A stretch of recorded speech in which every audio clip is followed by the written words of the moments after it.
Mr. President, Brandi Kruse, you're gonna hear us be very fired up today, and you can tell, and it's because some of us have been covering Antifa for 15 years and have never had anyone in a position of authority even acknowledge their existence.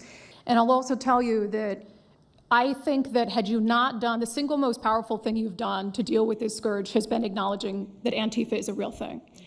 I genuinely believe there would be people at these tables who would be dead today and would have been killed in Portland had you not called them a terror organization and said, we're going to bring the full weight of the federal government to bear.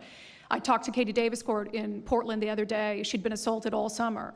And she said the same thing. They didn't seem quick to violence as soon as you made that designation. So they're thinking in their heads, they're worried. There's been 24 or so arrested in Portland. They don't want to go to federal prison. There's this video of them, one of them who was in the face of an ICE agent, and then he's in custody shaking. Once you take the mask off, they're nothing. Right. And I was told by probably a dozen people not to tell you this. I'm going to tell it to you anyway, because it's relevant to what we're talking about. I'm living proof that you can recover from TDS. I had strong Trump Derangement Syndrome for probably 8 years.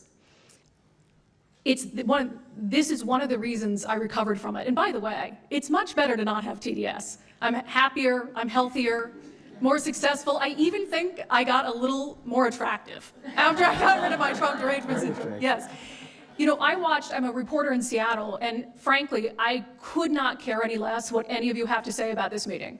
Could not care any less. We're not here for you. I'm not here to convince any of you that Antifa is a real thing, because if you have not come to that conclusion by now, you are never going to come to that conclusion because you don't want to see it. And you're going to go and you're going to say it's a bunch of right-wing conservative influencers who are here spinning a tale. I was one of you. I was a mainstream reporter in Seattle for 10 years. I was a TV reporter on the streets doing my job, and I was still assaulted by Antifa. So it's not about being conservative, it's about people who go there and show what they're doing.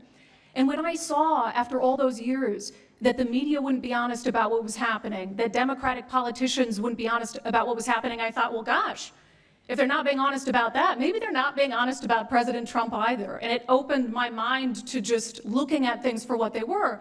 And now I find you quite funny, actually. Now like I said, I'm much happier about it. But you know, for me, again, I could not care any less the stories that they go to print. This is what I care about. We have 3.5 years. Nothing is guaranteed, although I think if Democrats keep it up, we'll probably have Republican presidents for the next 3 decades. But nothing is guaranteed, and so what I want to see over the next 3.5 years is a full court press to dismantle Antifa once and for all in a meaningful way. I know, Andy, we talked before this about some ideas. That's really what we want to, I don't care what the media says, I don't care what Democrats say. They will never wake up to this fact. So we want the federal government to take as many of these cases as possible, look at the interstate travel between Portland and Seattle when it comes to these people who are committing violent acts, and hopefully in 3.5 years, they will be a shell of their former selves.